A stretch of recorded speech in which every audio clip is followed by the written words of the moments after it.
Ladies and gentlemen, back to the channel. Today we've got another UFC preview and predictions. We have got UFC 260, the last pay-per-view over there in the Apex in Las Vegas. Yeah, it's going to seem a little bit weird seeing Stipe and Ngannou in the Apex, but it's happening. The rematch, Ngannou, Miocic, they do it again. The first matchup, Stipe and Miocic, 50-44s across the board, but Francis Ngannou has come back. He's won 4 straight fights against the likes of Drew Dos Santos, Cain Velasquez, Curtis Blades, and Jairzinho Rozenstruik to get one more crack at the baddest man on the planet in Stipe Miocic. And folks, if you have not yet, make sure to hit the subscribe button down below for more UFC here on the channel. And we will be starting off this 10-fight card. It will most likely be 11 by the end of the week, but we still only have 10 with Marc-Andre Barriault and Abu Azaitar. We're going to start first here with the Canadian and Marc-Andre Barriault. His last fight was a win over Oscar Piotr. Well, it was a win, but then it got overturned because Marc-Andre Barriault did test positive for an illegal substance, so that is now overturned to a no contest. Before that, he lost to Junyoung Park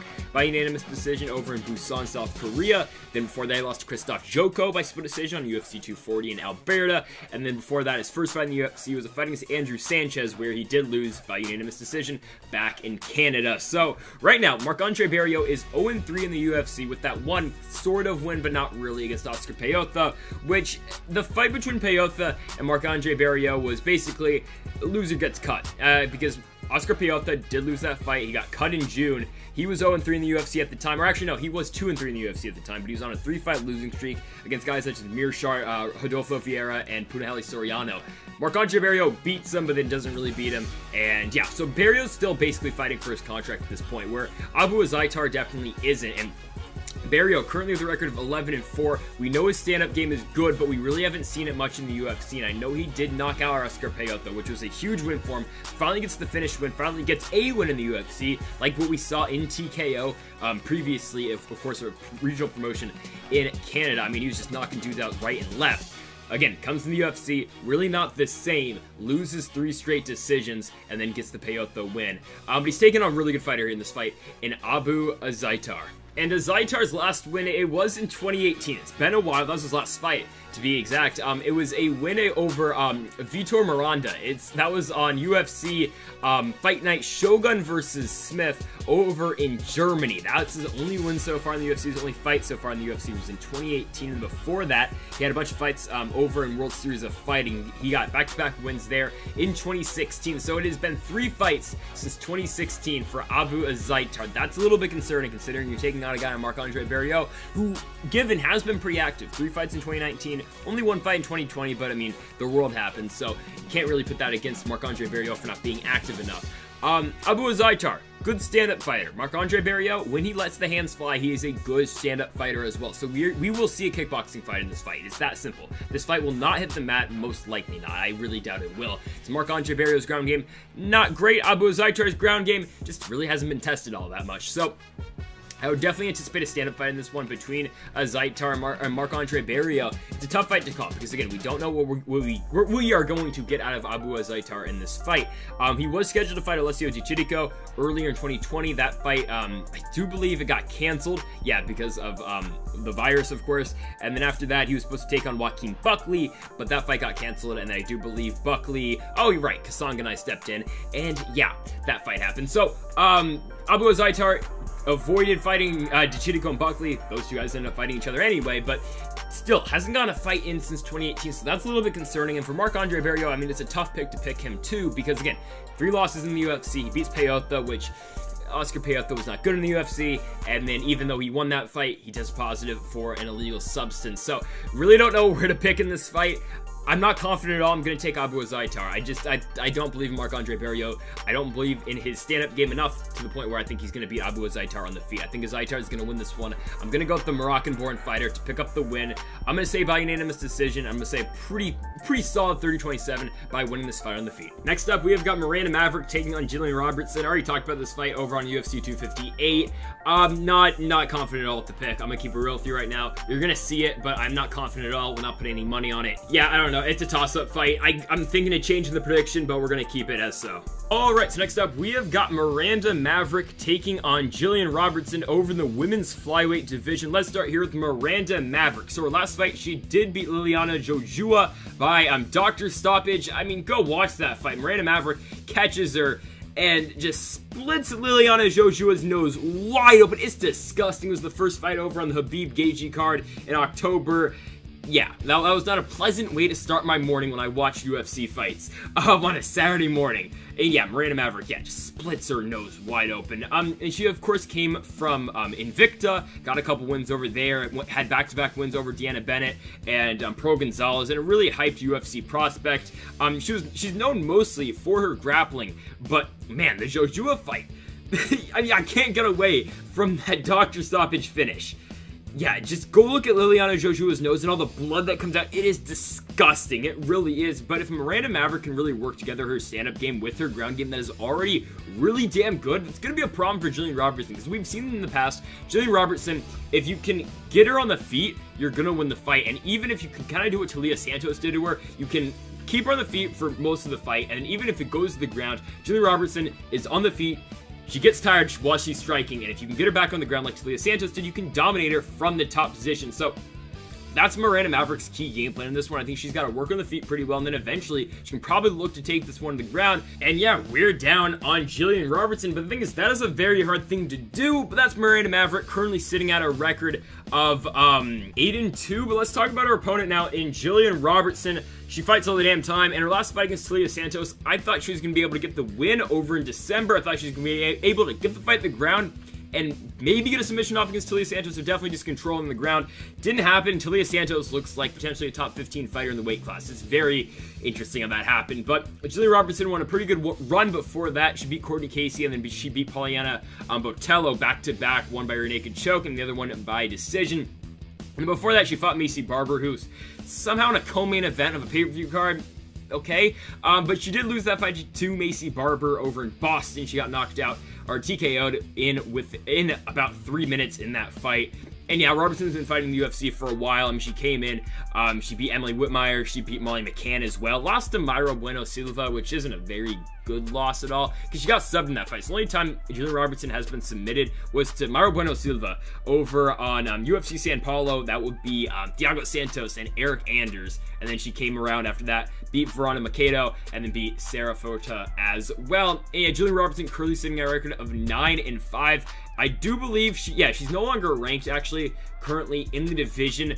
And this is a tough one to call, man, because you've got to look at the stand-up game between these two fighters.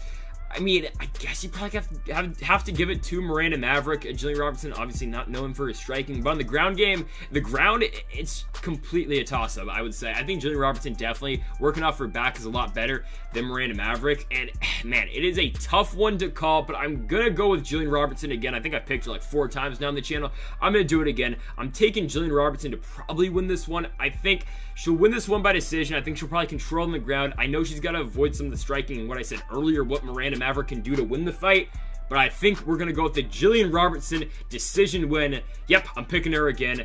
Give it to her by decision. So next up, we've got Modestas Bukauskas taking on Michael Oleksiejczuk. We're going to start first here with Oleksiejczuk. His last fight was over against Jimmy Crute. He did lose that fight against Crute over in Auckland, New Zealand last year. And again, he did lose to Jimmy Crute in that fight. He did get subbed in the first round. It was a Kimura finish for Jimmy Crute. And both these guys in this fight have lost to Jimmy Crute in their last fight, and they both got finished by Jimmy Crute. But yeah, back to Oleksiejczuk. The loss to Jimmy Crute was a Kimura loss in the first round, and before that, he did get Von Flued by Ovince St. Preux. That's going to happen to you, though. And then he comes in the UFC. He beats Khalil Roundtree, but then it gets overturned because Oleksiejczuk tested positive for a illegal substance. Then after that, he goes back and he beats Jan Vellante by TKO over in the Czech Republic. Then he goes and beats Antigilov by KO over in St. Petersburg, Russia in about 50 seconds, and then he loses back-to-back fights by submission in the St. Preux loss and in the Jimmy Crute loss as well. And that's really just what hurts Oleksiejczuk in all of his fights. He gets subbed a lot. Well, in his losses, he does get subbed. He's lost 4 times in his professional career. 3 of them have been by submission. That's a little bit concerning. Again, he's taking on a guy here, Modestas Bukauskas, pretty good all-around fighter, really good on the feet. The ground game is solid as well, but I mean, it's for the most part for Bukauskas, he is a stand-up fighter, so that's what makes it for an interesting fight here. Both these guys probably going to avoid the ground. It's probably going to be a stand-up fight. May the better man win on the feet. For Michael Oleksiejczuk, though, currently holds a record of 14-4, and yeah, knockout finishes. Middle 2 fights in the UFC, Vellante win by TKO, and the Antagilov fight by KO as well. Let's talk about his opponent, though, in Modestas Bukauskas. So again, Modestas Bukauskas' last loss and last fight was against Jimmy Crute. He did lose in the first round, did get TKO'd in about 2 minutes in November, and before that, he won his first fight in the UFC. Weird finish. He has his opponent down. He knocked him down, and the bell rings, the horn rings. Dude falls out the octagon thanks to was the referee opening the octagon door? It was a weird finish, but Bukauskas was on his way to win that fight in the second round if it didn't get stopped in the first round, so he wins that fight there. And before that, he was coming over from Cage Warriors, had 3 wins over there. Did go on to win the Cage Warriors Light Heavyweight Championship. He defended it once. He won the vacant title in 2019 and defended it later in that year. Yeah, Bukauskas currently holds a record of 11-3. Those 3 losses are the Jimmy Crute loss, and then 2016 lost by heel hook in 18 seconds, and then after that, his next fight 2 months later, lost by KO in a minute. That was over in Cage Warriors, though, and it's been a while, other than the Jimmy Crute loss for Bukauskas. He looked pretty good in his first fight in the UFC. The striking looked very good, but the Jimmy Crute fight just really couldn't get going in that fight. That's gonna happen to you against Jimmy Crute, because Jimmy Crute is looking like he's gonna be on top of the weight class for a while now, and I know he did lose to Serkinov, but since then, the two wins for Jimmy Crute have been against these 2 fighters in this fight, so that's saying something about Jimmy Crute. He can beat both these guys. He finished one on the feet, finished the other one on the ground. But it's an interesting fight to call, because both these guys coming off losses against the same damn guy. And for Modestas Bukauskas, I know he doesn't really have a great ground game, but if you can take this fight at the ground against Michael Oleksiejczuk, that's probably where you're gonna have your best chance to win this one. I mean, on the feet, I find this fight pretty even. I really think it is, but I think I'm gonna give the slight advantage to Michael Oleksiejczuk. I mean, you look at the wins over Jan Vellante and Antagilov. I know both those guys were not spectacular in the UFC. Vellante is obviously still fighting. Is he still on the roster? Who knows? Just lost to Jake Collier. But I mean, Oleksiejczuk knocked them both out. And for Bukauskas, again, looked good in his first fight. We really just don't know after that. They threw him in there with Jimmy Crute. They should not have given him Crute so quick, and Crute finished him in a minute. So, as for my final prediction, though, I'm gonna go with Michael Oleksiejczuk. I think the stand-up game's too good. I really think it is. Yeah, I do think Modestas Bukauskas is a really good fighter, but I think on the feet, you gotta give the advantage to Michael Oleksiejczuk. Again, we've seen it with knockout wins over Antagilov and Jan Vellante, and we haven't seen it recently. I know he did lose to OSP, and he did lose to Jimmy Crute, but Modestas Bukauskas does not possess the ground game those 2 guys have. And the simple way to beat Oleksiejczuk is to get him on the ground and try to put him in a submission and win the fight. Well, one of those guys he did fight that he lost to by submission was OSP, and OSP will submit anyone but that Von Flue choke. And the other one's Jimmy Crute, and I think Jimmy Crute will be in the top 5 maybe this time next year. I think Jimmy Crute will probably be in the top 5. Nothing against Anthony Smith, who he is fighting next, but come on, Jimmy Crute is a very good fighter. I think he probably will be Anthony Smith next month, but we'll get to that fight when we get there. But yeah, I'm gonna go with a Michael Oleksiejczuk finish. I think he'll probably knock him out in this one. I'm gonna go with Michael Oleksiejczuk to win this fight. Screw it, we're going first round TKO finish for Oleksiejczuk. Next up, we have got Abubakar Nurmagomedov and Jared Gooden going at it.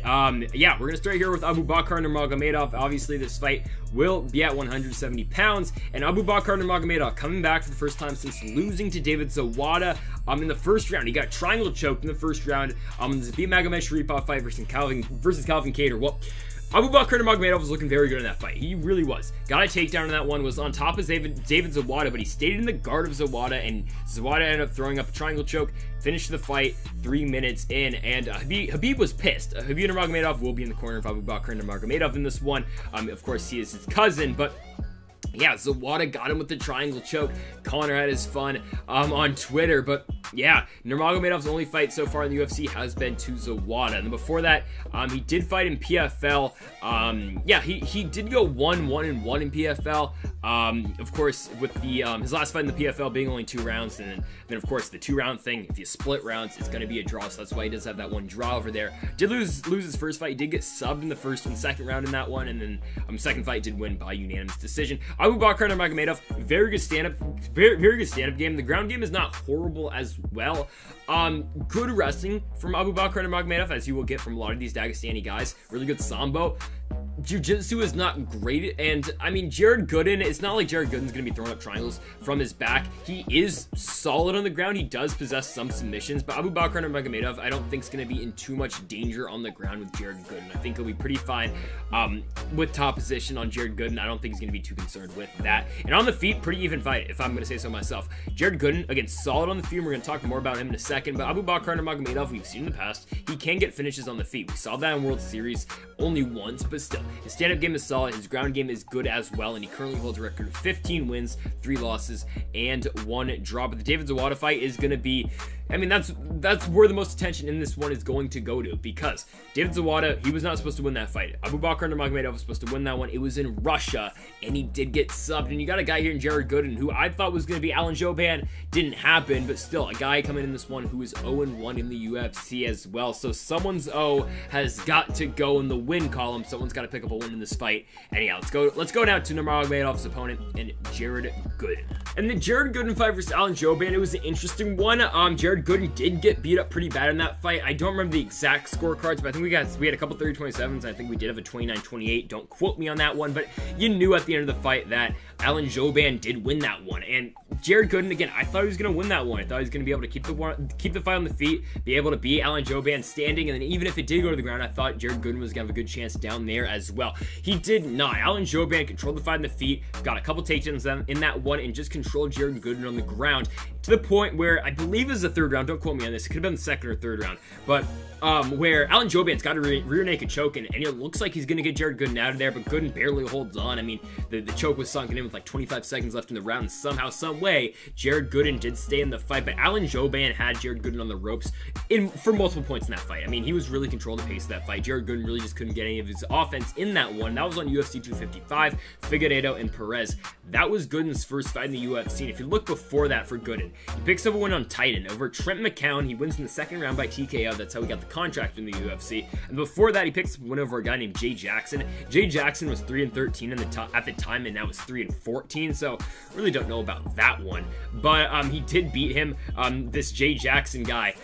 In that fight, he did win by rear naked choke, and then before that, he beat a guy, Marcel Stamps, over an Island fighter who was 4-1 at the time, at now 4-2. He won that one by rear naked choke. So I mean, Jared Gooden does have submission potential, but the problem is, I mean, the guys he has submitted, not the best competition if we are being honest with ourselves. He did fight Bruno Oliveira. Bruno Oliveira most recently was on the Contender Series, and he just lost in LFA. He got knocked down in the 1st round, but in the main event over there. But Jared Gooden did fight Bruno Oliveira. If you're looking for a guy who's not UFC caliber, but who could be there in a couple of fights, Bruno Oliveira did knock out Jared Gooden in the 1st round of that fight, 50 seconds into their fight. So a little bit concerning in that regard for Jared Gooden. Again, 0-1 in the UFC, and if we're being honest with ourselves, it's just kind of hard to pick Jared Gooden in this fight. I know Abubakar Nurmagomedov is, yeah, I mean, lost his first fight in the UFC, has not won a fight since, yeah, you got to go back to August of 2018, but I just think the grappling is going to be too much for Jared Gooden in this one. I mean, we saw Alan Jouban control him on the ground. If that's going to happen to you, Abubakar Nurmagomedov is probably going to come to this fight and take him down repeatedly. And I know the last performance in the UFC was not great, but up to the triangle choke, and this is like 2 minutes into the fight, but for the first 2 minutes of that one, Abubakar Nurmagomedov did look good in that fight. I think the sambo is going to be too much for Jared Gooden in this one. I think he's going to be able to take Nurmagomedov, is going to be able to take Jared Gooden down. I'm going to say he's going to win this fight by unanimous decision, get back in the win column here, improve to 1-1 in the UFC, and you got to think, if he's been off for over a year, he's got to be working on something, and I think Abubakar Nurmagomedov is going to bring one home here for Dagestan. Alright, next up, we've got Hannah Goldy taking on Jessica Penne. Yeah, Jessica Penne's back, folks, and we're going to start, though, with Hannah Goldy. Yeah, her last fight was in 2019. It was in the summer of 2019. She lost to Miranda Granger on Covington and Lawler over in Newark, New Jersey. She lost that fight by unanimous decision. Before that, she won on the Contender Series. She didn't get signed after winning the Contender Series, but then she got the call-up a couple weeks later, obviously, to go up and fight Miranda Granger on very short notice. But she won the Contender Series, didn't get the contract, came back, and then eventually did get the contract for the Granger fight.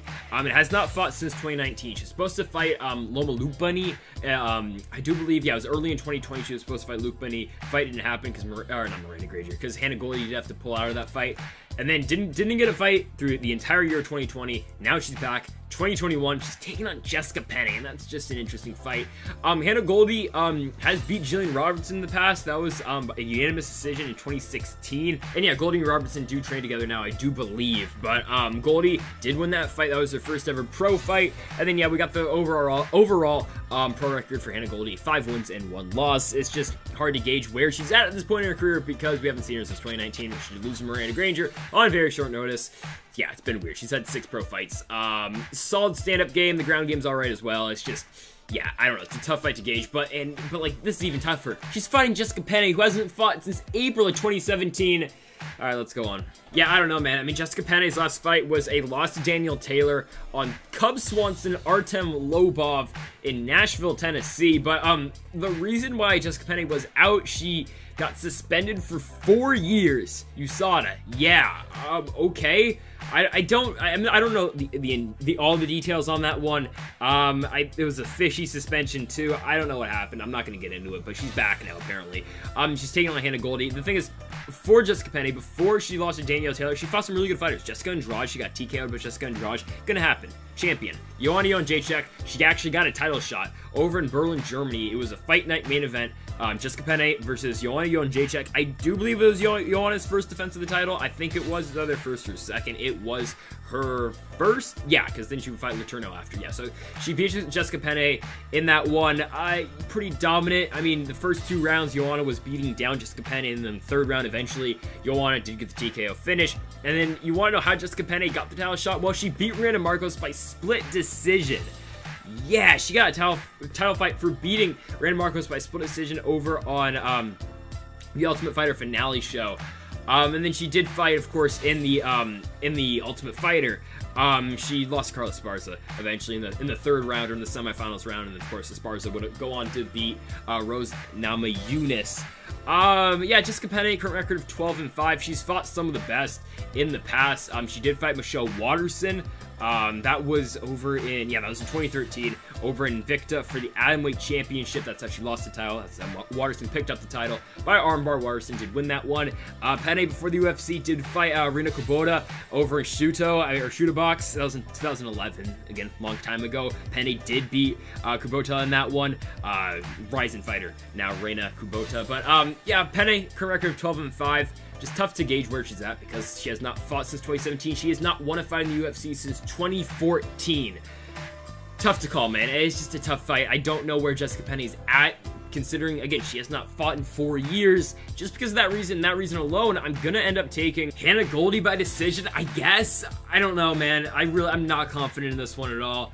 Going back to the Robertson Miranda Maverick fight, thinking about it now, I probably should take Miranda Maverick, but I'm just gonna go with Jillian Robertson that one. I'm gonna go with Hannah Goldy here. Again, Jessica Penne could definitely win this one, but I'm just going based off, you haven't fought in 4 years. We're going with Hannah Goldy. She fought 2 years ago, I guess. Going with Goldy by unanimous decision. Alright, so next up, it is Alonzo Menifield and William Knight. I already talked about this fight on the Rosenstruik and Sidio Gon fight card. Yeah, prediction stays the same. I mean, it's just, what, a month ago at this point. Roll the clip. So next up, we have got Will Knight taking on Alonzo Menifield. Let's start here first with Will Knight. So coming into this fight with the record of 9-1. His last fight was a pretty big win over Alexa Kamur, dominating that fight. Left Kamur in a pretty bad way in that one. Over on Adesanya Costa, UFC 253, over on Fight Island. That was his debut in the promotion. Before that, he got a win over against Cody Brundage on the Contender Series. Got the job done by TKO in the 1st round, and that's all the UFC experience we have so far. Oh wait, he fought in the Contender Series back in 2019. Again, a long time ago. Won that fight by TKO in the 3rd round, did not get the contract, goes on, fights a couple times over in the regional scenes, takes on Jamel Jones, wins that one, fights Stefan Chukwi, which, not a very very good fight. You're fighting Stefan Chukwi, a very good fighter, gets KO'd in the 1st round. That's going to happen to you. And then he beats Rocky Edwards by KO later on in 2020, and then gets the call back to the contender, wins, then fights Alexa Kamur. 25 days later, picks up the win by unanimous decision. Will Knight holds knockout power. This guy is looking to shut the lights off. It's that simple. He's not going to take a fight at the ground. He is looking for that one knockout punch, and frankly, that's what Alonzo Menifield's going to be doing in this one. This is going to be a slugfest. Both these guys are going to throw everything they have into every one of their punches, and it's going to be a good one. Now, does that set up for not the most entertaining fight? At times, maybe not, but I think Will Knight and Alonzo Menifield, they're going to go for this one. And I know Alonzo Menifield's been a little bit hesitant in the past, but I think it's going to be a good one here. Knight coming into this fight with 7 KO finishes. The only 2 wins, one is a submission win and the other is a decision win, of course, with that record of 9-1. So that's William Knight, the power threat. Let's talk about his opponent, and Alonzo Menifield. So Menifield's last fight was a fight against Ovince St. Preux that happened. I thought he was going to win the fight. Did not happen. OSP put him down in the 2nd round over on Overeem and Sakai in September of 2020. And before that, he fought Devin Clark on Fight Night headliner now. And Devin Clark, he lost that fight by unanimous decision over on UFC 250. That, of course, was Amanda Nunes and Felicia Spencer. And to think that Megan Anderson is getting a title shot next week. What the hell are we doing? And Felicia Spencer is fighting, I forget it. She's fighting someone. I thought that just got scheduled. They have 4 fighters at 145. What are we doing? Okay. Before that, though, for Alonzo Menifield, he beat Paul Craig by KO, and then before that, he beat Vinicius Moreira by TKO over in Brooklyn. Cejudo Dillashaw, the first ever ESPN Plus card. Now, Vinicius Moreira's run in the UFC was not very good. He's been cut by the promotion, just lost to Ike Villanueva most recently. It was not a fun ride for Vinicius Moreira. I know we fought Menifield, Anders, Craig, and Villanueva, but yeah, I mean, you go 0-4, you're gonna get cut. Now, Menifield gets the job done there, and then before that, wins in the Contender Series. Starts his career off 9-0. Picks up 2 wins in the Contender, a lot of wins over in LFA and RFA, gets a win over in Bellator as well in 2015, Bellator 146. So it's a pretty solid run for Alonzo Menifield. Now, the Devin Clark fight, a little hesitant in that one. Same with the OSP fight. OSP put him down the 2nd round. It was not a very good fight for Alonzo Menifield at all. A lot of people thought Menifield was going to get the job done because OSP is coming off a fight against Ben Rothwell where he looked all right. I mean, he put down Rothwell in the very late in that fight, but it was a fight that you thought OSP was good. It was a fight that you thought there's a chance OSP could lose. And that's what happened in the Jamal Hill fight, right? So Menifield's got to go for it in this one because William Knight's going to bring the pressure to him. I mean, if Menifield doesn't step up and throw, Knight's going to do so. So it's going to be 2 power fighters slugging it out. It should be a good one. And for my prediction, I'm going with William Knight. I like what I saw in the Alexa Kamur fight. He beat Alexa Kamur down, and I'll be the first one to say I picked Alexa Kamur to win the fight. It did not happen, but Knight looked very good in that one. And yeah, Alexa Kamur did have his moments, but William Knight really controlled this fight for the most part of it. I mean, he knocked down Kamur in points of that fight. It was a really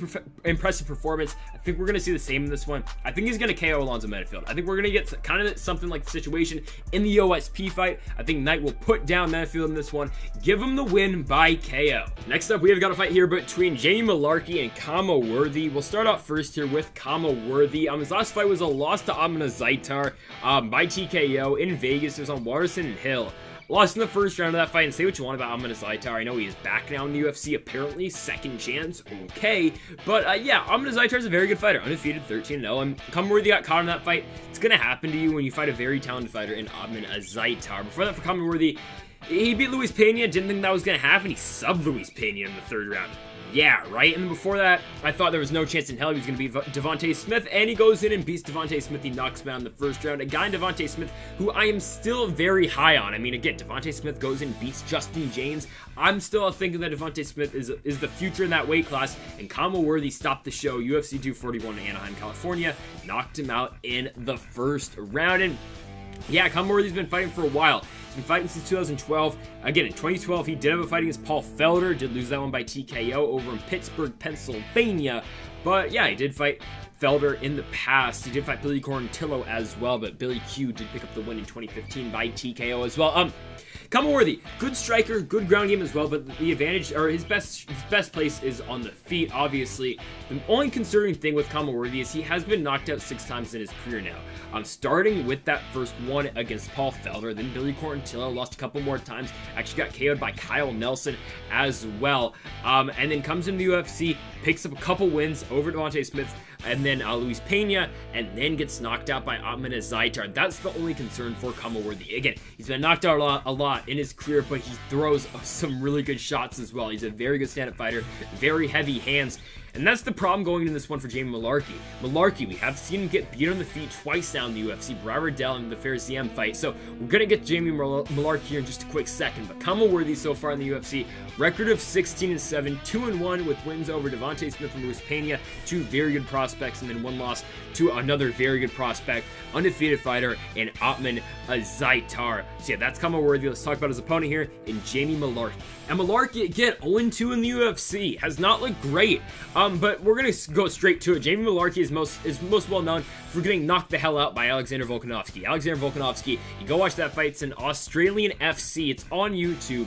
Volkanovski laying a lot of good uppercuts in that fight, pressing forward in that fight for most of it, but then eventually Jamie Mullarkey will start to push Alexander Volkanovski back into the fence a couple times in that fight. Again, this is like in the span of 3 minutes, but this is what's happening. Volkanovski's backing up. He slips a right. Yeah, kind of slips a right by Jamie Mullarkey. Just basically drops his shoulder, throws a big overhand right, and puts down Jamie Mullarkey, knocks him the hell out in 2016, and that's pretty much what Mullarkey's most well known for. It's unfortunate, but yeah, it's true. Volkanovski picked up the win there, and of course, it is the best fighter Mullarkey has fought in the past. Then he goes on, loses another fight to a fighter who's 5-6-1 at the time, which is a little bit concerning. Gets knocked down in the second round of that fight. That fighter is now 9-10-1. Yikes. But then he goes on, wins 4 fights in a row, gets into the UFC, loses to Brad Riddell, and then just lost most recently on Fight Island. That was in October. That was on the Korean Zombie and Brian T. City Ortega card. 0-2 so far for Jamie Mullarkey. Does he need this fight to stay in the promotion? Maybe. We'll see, though. He's only 26 years old. Again, very good fighter in Jamie Mullarkey, but we just really haven't seen it. Fighting out of New South Wales, down there, down under. And then he's got a current record of 12-4 so far. I don't know, man. I mean, his ground game's all right, but I think you got to give the slight advantage to Kama Worthy on the ground. Jamie Mullarkey, really haven't seen him be great on the ground in a while here. You got to go back to 2015, his last finish on the ground by submission. And then for Kama Worthy, just submitted Luis Pena, which is a very tough thing to do. And then on the feet, yeah, I'm giving the advantage to Kama Worthy as well. Kama Worthy, very good fighter. Can get it done on the feet and on the ground, and that's why I really just don't see a path to victory in this one for Jamie Mullarkey. And again, with all that being said, we're still going with Kama Worthy. I just don't see the pathway to victory for this one for Jamie Mullarkey. Yeah, it's got to be probably a flash knockout, and that's my only concern with this one is with picking Kama Worthy. Is Kama Worthy's been knocked out 6 times in his pro career. That is a little bit concerning, but Jamie Mullarkey's been knocked out a couple times as well. So we're going with Kama Worthy to win this one. Do I think he finishes him by TKO or KO? I don't think it's going to happen. I think Kama Worthy, though, is going to be able to get a pretty dominant 30-27 decision in this one. Maybe sends Jamie Mullarkey back to the minor leagues, but I'm going with Kama Worthy to pick up the win by decision. So Sean O'Malley's back. Yeah, I mean, he's fighting Thomas Almeida, and I know last time Sean O'Malley was on the channel, or when we were talking about him on the channel, I was super pumped. I was like, yeah, I think he's probably going to beat Marlon Vera. It's going to be a tough fight, but I think if he beats Chito Vera, hey, only tough fights from here on out. Sean O'Malley top 10. Did not happen. Hasn't fought since August, so that's a little bit concerning. I mean, you lose to Marlon Vera, it's going to happen to you, but it did not look very good in that fight. And Thomas Almeida, guy's on a 3-fight losing streak, and he just lost to Jonathan Martinez, who just lost to Davey Grant. He got knocked down in the second round. Pretty bad knockout, too. But, yeah, Almeida's coming off a 3-fight losing streak. Sean O'Malley's coming off the first loss of his career. It's a weird fight, and it's really weird that Sean O'Malley's a -300 favorite in this one. Yeah, Thomas Almeida, I know. I don't think Sean O'Malley should be the underdog in this one. I think he should be the favorite, but -300. I'm getting the Cheyenne Bays and Montserrat Ruiz vibes. And like, yeah, that fight was boring. Real quick, let's talk about that. That was one of the worst fights I've ever seen. Montserrat Ruiz, I mean, cool, you got the job done, but like, does anyone wanna watch a fight anymore? I mean, only MMA will you hear the quote, "I'll follow you home, bitch." just great, right? But yeah, let's go back to this one. Thomas Almeida, Sean O'Malley, we'll start here with Thomas Almeida. 3-fight losing streak. It's pretty, I mean, stands right out. He's only won 1 fight out of his last 5, and that's a win over Albert Morales. Albert Morales, that's in 2016, Bader Nogueira 2. Wins that fight by TKO, okay. Morales out the UFC, he went to Golden Boy, lost over there too. I mean, that's an alright win, not really for Thomas Almeida. Let's keep it real with ourselves. The UFC, we're just talking about the entire UFC run for Thomas Almeida. Comes in, picks up a couple wins over the likes of Brad Pickett, Anthony Burchak, loses to Cody Nolov Garbrandt in a main event spot. That was in May of 2016 in Las Vegas, Nevada. Gets KO'd in that one in the Mandalay Bay. And then comes back, beats Morales, gets unanimous decision by Jimmy Rivera, gets TKO'd by Rob Font, takes 2 years off, comes back, loses to Jonathan Martinez in a fight where I called that one, just saying. I said Jonathan Martinez was going to win that one, thought the layoff was going to be too much. Almeida could not win that one, and Martinez got the job done. So there's that. Thomas Almeida, pretty much known for fighting a bunch of scrubs, a bunch of cupcakes, a bunch of Mickey Mouse wins outside of the UFC. I mean, basically his first 16 fights, 15 fights, are all in like random ass promotions in Brazil that no one's ever heard of. Like, again, like you don't see the same promotion twice in the career of Thomas Almeida before the UFC. I mean, you see a Legacy in there, cool, then you got a bunch of just random promotions in Brazil, man. You got like Bison FC, you got Standout Fighting Tournament, you got MMA Superheroes, you got Thai Fight 3, you got Blessed Fight 4, Gladiator Fight. Nothing against those promotions, I'm sure those are great promotions. If you're in Brazil, go check them out. But like, come on, man. Almeida coming to this one 22-4, but again, that record is not saying much. Look at the UFC record when you're looking at Thomas Almeida. What do we know about Thomas Almeida though? Tremendous stand-up game, tremendous striking, but Sean O'Malley's striking is very good too. So that's just, I don't know, man. I don't think this one, well, if it hits the mat, Thomas Almeida has the advantage. It's not going to hit the mat, though. We're going to see a stand-up fight in this one. Thomas Almeida, to win this fight, probably has to knock out Sean O'Malley. This fight most likely is not going 3 rounds. Someone's getting KO'd. Who knows who it'll be, but let's talk about the Sugar Show, Sean O'Malley. And I don't think we should be down Sean O'Malley. I really don't think we should. And, like, Chito Vera's a good fighter, man. Chito Vera is a very talented fighter, and it's going to happen to you. Sean O'Malley's 26 years old, and I know he's going to say a lot. He says a lot of stupid stuff on the internet. He really does, and half the time he's high, but it's all right. Sean O'Malley is still a very good fighter, man. I mean, you're looking at these wins in the UFC. The Tyron Ware fight, good unanimous decision win. The win of the Contender Series was incredible. Probably the best moment ever in the Contender Series when he got the win. Welcome to the Sugar Show. Comes back, beats Andrei Sokolov.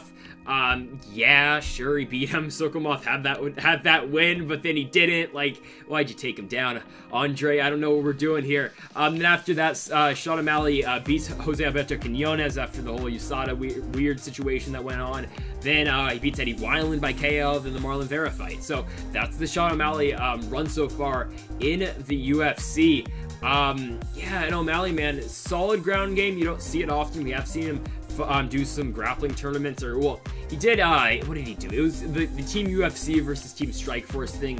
I think was Pride in there too? I don't remember. But O'Malley, we did see him against, he did do a grappling match against Gilbert Melendez, and I think Takanori Gomi as well. I think he might have had one against Lombard too, but he did all right in that one. I do believe he did beat Gomi. Yeah, I know he lost to Lombard, but yeah, he did pretty well in that.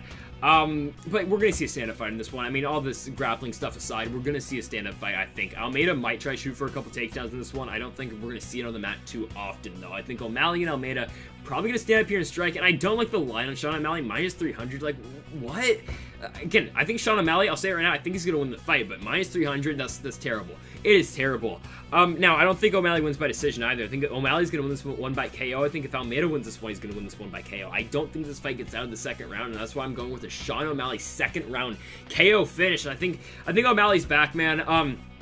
Now, am I that confident about it? Like the Eddie Wineland fight? No. But I think O'Malley's got all the tools necessary to win this one. I think he's going to come back better than ever. Hopefully he doesn't do any of the stupid stuff when he was in the octagon, when he twisted his ankle or whatever the hell happened to his foot in the Chito Vera fight. I think he's going to stay focused in this one. He's going to go in there, get the job done. He's going to beat Thomas Almeida by KO. Going to go with the second round finish for the Sugar Show, Sean O'Malley. So it is time for the co-main event of the evening. Originally, this was supposed to be Brian T. City Ortega taking on Alexander Volkanovski for the 145-pound title. Unfortunately, Volkanovski's out of that fight.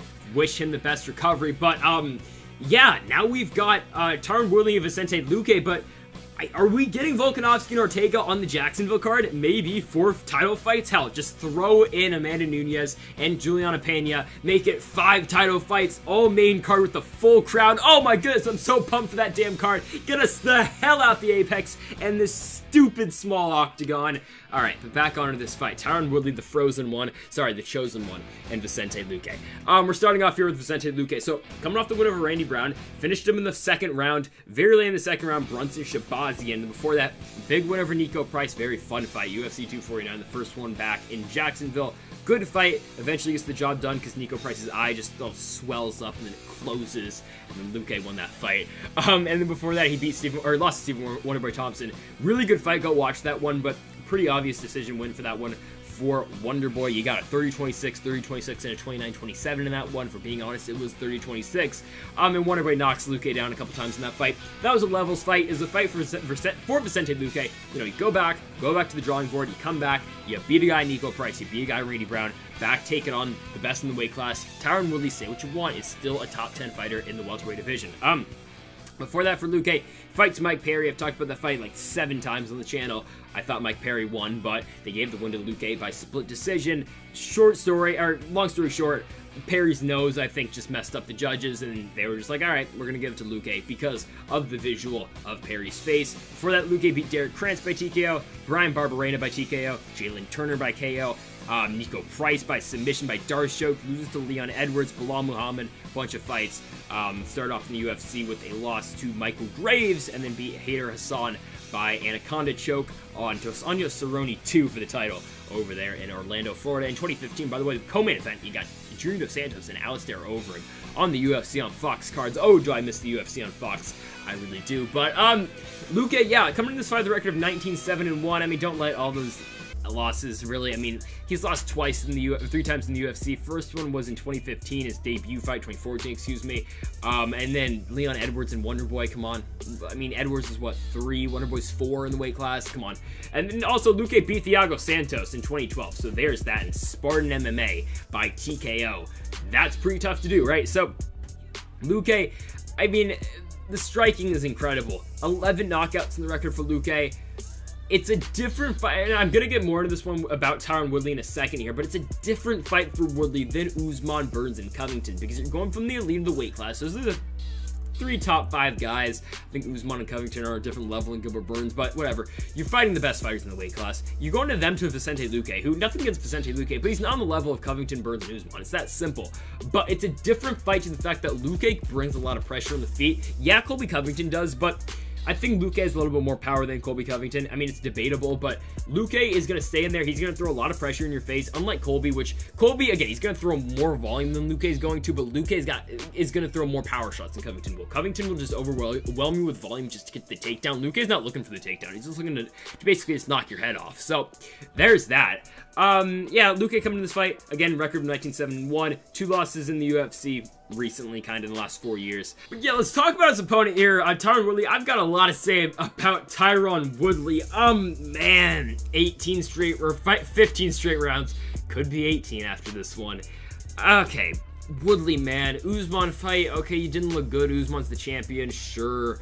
Burns, you get knocked down in the first 30 seconds in that fight. He just blitzes you, you get knocked down, and just not the same, lose a decision. In the Colby fight, constant pressure, takedowns. Eventually get finished in the 5th round. You leave on a stretcher against your arch rival, and Colby kind of called it too. He said, I'm going to put him on a stretcher. If Tyron really doesn't leave this octagon on a stretcher, I didn't do my job, and yeah, he left on a stretcher. Oh, God. Yeah, that was not great for Tyron Woodley.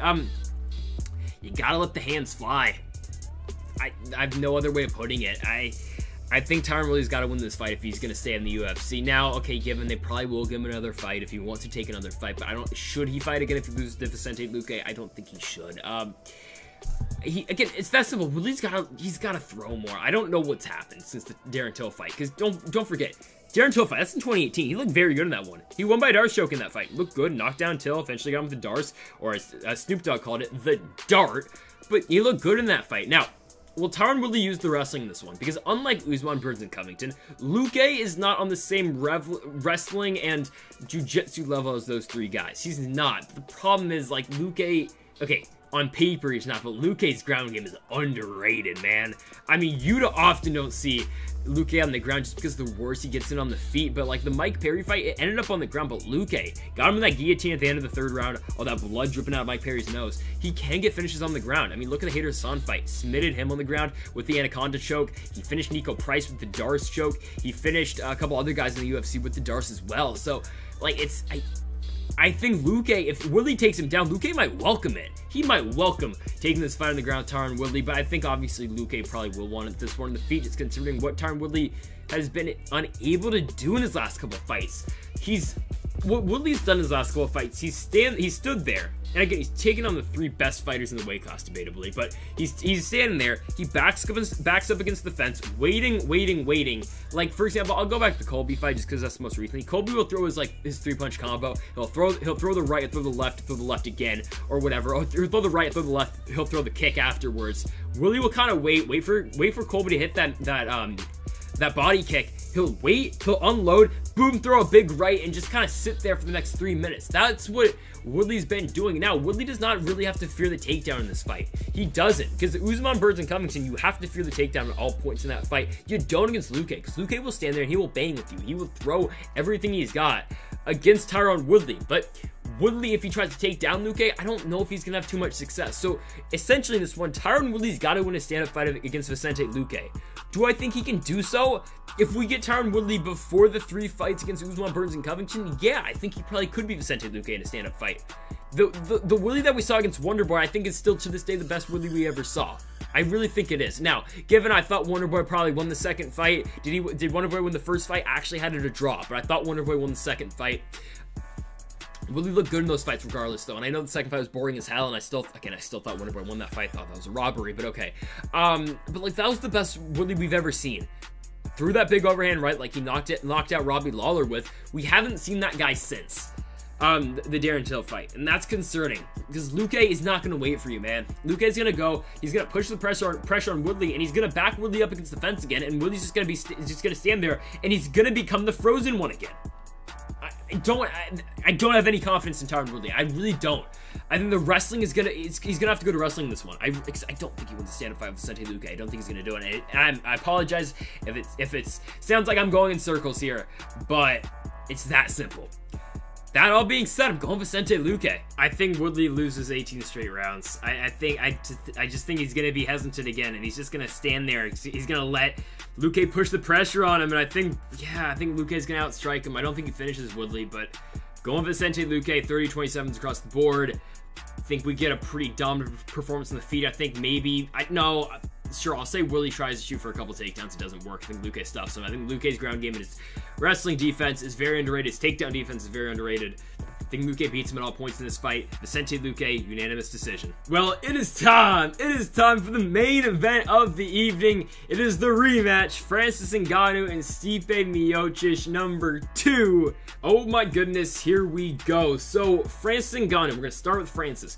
What do you want me to say? Like, I don't think, like, if the fight doesn't end in the 1st round for Ngannou, I think he doesn't win the fight. I'm going to keep it that simple with you. Considering what I saw in the 1st fight, I think Ngannou's got to win this fight in first 2 minutes.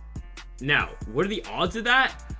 I'm going to give it a 45% chance that Ngannou does win it in the first 2 minutes. But then, the chances he does win it later on in the fight, it's like close to 0. Right? So if Ngannou wins, he's got to win it in the first 2 minutes, or if you get lucky, he's got to win it later on in the 1st round. I think this fight goes to the 2nd round. This is Stipe Miocic's fight to win.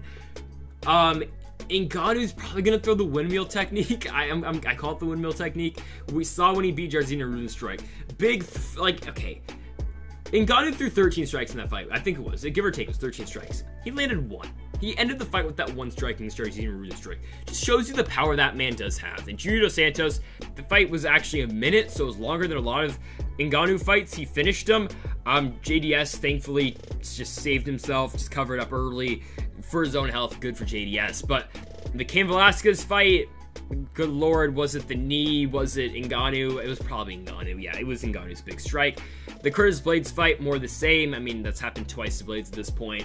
The Derek Lewis fight, Stipe Miocic fight. Well, we won't talk about the Derek Lewis fight, considering just doesn't really apply to this one. We will talk about the Stipe fight in a second, though, the first one. Then Arlovski over him, more of the same, finishes within 2 minutes. I really honestly think Ngannou, though, if he doesn't win in the first round, I think Stipe wins the fight. It's that simple. I'm going to talk about what Stipe's probably got to do in this one, but I think the gameplay for Stipe remains basically the same as the first one. Ngannou's wrestling has not been tested since that Stipe fight. It hasn't. Derek Lewis stand-up fight. Derek Lewis won. Terrible. But Curtis Blades could not get Ngannou to the ground. Ngannou finished him before Blades could take him down. Velasquez, same exact thing. JDS tried to strike with him. Didn't work out for him. And Rosenstrike, well, 20 seconds, Ngannou threw the windmill, and Ngannou ended up winning the fight. And that's about it. So the wrestling, we still don't know. Is Ngannou a good wrestler? The adjustments that have supposedly been made in the Ngannou camp is that he can stuff the takedowns now. Well, we do not know that. Stipe Miocic is not known for his wrestling. He's not a Daniel Cormier. He's not a Curtis Blades. He is not an elite wrestler. He's not a Brock Lesnar. But he got the job done in that one, and he showed that was the game plan. That's how you beat Ngannou. Takedowns. That's what he did. But don't get me wrong. Ngannou hit Stipe with some bombs in the first 2 minutes in that fight, and Stipe took him on the chin and kept going. That's important. If Ngannou can't put away Stipe in the first 2 minutes, and if he completely just does the windmill technique, hits Stipe with a lot of damn good shots, and Miocic is still pressing forward, and he's still moving forward, and he's still working in this fight, and he's still trying to put away Francis, that's concerning for Ngannou, because I feel like we're going to get the same case in the first fight, where Ngannou's like, ah, crap, alright, well, I wasted all my energy here in the first 2 minutes trying to get this guy out of here. Now, I don't got anything to do. I'm going to throw maybe 2 strikes in the entire third round, and Stipe is just going to keep out wrestling him for the rest of the fight. That could definitely happen as well, but you know what could happen as well? Ngannou throws the windmill technique, and he knocks out Stipe in the first 20 seconds. I don't know where we go with this one, man. It is a toss-up fight. It should be a toss-up fight, just because the power Ngannou has. We have never seen the power like this out of any guy in the weight class, or any guy ever in the UFC. The Rosenstrike fight just showed you, like, if this guy touches anyone, this fight could be over. Man, this is a tough one. Alright, let's talk about the champion, the greatest heavyweight of all time now, Stipe Miocic. Okay, Stipe Miocic has got to avoid the big flurry from Francis Ngannou in the first 2 minutes of this one. He cannot fight this fight like Jairzinho Rozenstruik, throwing like inside check leg kicks with your hands down. I mean, like, you can't do that. Stipe's got to keep his guard high in this one, and he has to make Ngannou tire himself out in this one. He can't trade with Ngannou, and I think Stipe is an amazing boxer. He's got amazing hands, but if we're being honest with ourselves, if Stipe trades with Ngannou, he's going to lose this fight. He's got to fight this fight smart like he did in the first one, and the game plan, again, stays the exact same, I feel like. Now, you don't want to take the punches you did in the first one from Ngannou, because, hell, maybe Ngannou does fully connect with one of them, gets it right on the button, and puts away Stipe this time, but I think the game plan remains relatively the same. You gotta shoot for a takedown in the first round. You gotta go in the first round. You gotta go out there like, all right, I can take you down, and I'm gonna do this for 5 straight rounds. I don't think I know Stipe wanted to finish in the first one. He didn't get it, but hell, 50-44 is more impressive than finishing Francis Ngannou. Nowadays, yeah, it's probably more impressive if Stipe finishes him, considering no one's finished Ngannou to this point. But hell, if Stipe comes in here, wins 50-44 again, I mean, no one's going to be questioning him ever again. And the fact that Stipe Miocic is an underdog in this fight, considering in the first fight he won 50-44, is absolutely insane. And considering he just beat Daniel Cormier, one of the greatest ever, twice in a row, and he's the underdog, get the hell out of here, bro. But I get why Ngannou has the respect from Vegas. I do. It's because any shot can end the fight in this one. That's why this is the most intriguing fight so far of the year. I mean, say what you want about the fights that we've had so far this year. Blachowicz Adesanya, Sterling Yan, Poirier Conor, Burns Usman. We've had a lot of very good fights this year. Hell, Derek Lewis, Curtis Blades. A lot of great fights, very good matchups with a lot of top fighters in the UFC. Max Holloway, Calvin Kattar too. But this one is the most interesting, just considering there is, for the most part, 2 ways this could end. And I would say there's 2 ways. The 2 ways this could end, they're split 50-50. Ngannou knocks him out in the first 20 seconds to 2 minutes, or Stipe Miocic drags him out, either finishes him in the 4th round or wins by decision for the 5th round, or wins by decision using his wrestling, wearing out Ngannou, and Ngannou's cardio is still not very good. Considering how much muscle the man has too, it's hard to have a good cardio with the amount of weight that Ngannou does carry. Stipe is probably going to come into this fight anywhere from 235 to about 240 in this one. Ngannou is going to be anywhere from 259 to 265, if we're being honest with ourselves. I could be a little bit wrong, but I mean, that's where I have this estimated to be. Stipe's striking is good. His wrestling, though, is going to be the factor in this one. Now, once Ngannou gets tired, though, going into, what, the 3rd round and the 4th round, even the 2nd round, Stipe striking is going to be able to take advantage. He's going to be able to start taking over in this fight. But again, the variable is, can Ngannou knock him out in the first minute to 5 minutes of this fight? And again, if he doesn't, I think Stipe's got this one in the bag. Man, I don't know where to go, though. It's a tough fight to call, man. And we know the winner is most likely fighting Jon Jones, but I pose you this question. If Francis Ngannou beats Stipe Miocic here, do you go with Stipe for the trilogy fight?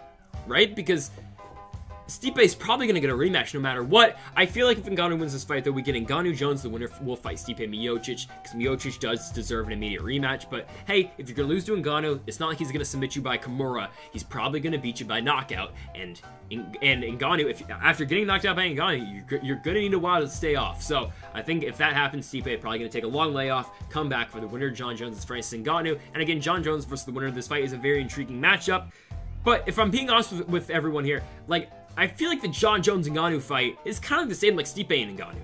I honestly think it's gonna. I mean, okay, well, if Jon Jones fights that fight smart, the way of beating Ngannou, you just gotta be a smart fighter, man. But again, you can be as smart as you want, and Ngannou can land that one bomb and end the night. So all of that being said, my final prediction of this fight is a Stipe Miocic 4th round TKO finish. I think Stipe is going to wear on him, man. I think he's going to avoid the 1st round flurry by Francis Ngannou, and maybe even Ngannou will win the 1st round this time. But I think Stipe is going to use the wrestling. The 2nd round's going to get to him. Stipe takedown. He's going to work on Ngannou through this entire round. Elbows from side control. Work into half mount. Just lay on the pressure of Francis in the 2nd round. He's going to get tired going into the 3rd. It's more of the same from Stipe Miocic. Takedown, and in the 4th round, Ngannou's going to be so gassed, trying to get up, and Stipe is going to stop the get-ups by Ngannou. Eventually, in the 4th round, Stipe Miocic is going to knock out Francis Ngannou. Not knock him out, but TKO him. Put him down. Referee's going to end this one. Herb Dean's going to end the night for Francis Ngannou. He's going to call up this fight. And yeah, I think Stipe gets it done, man. I don't like that he's an underdog in this one. But that being said, I get it. I get why he is the underdog, because of the potential that Ngannou does have. One strike by Ngannou can end it. And that one strike could come in the first 10 seconds.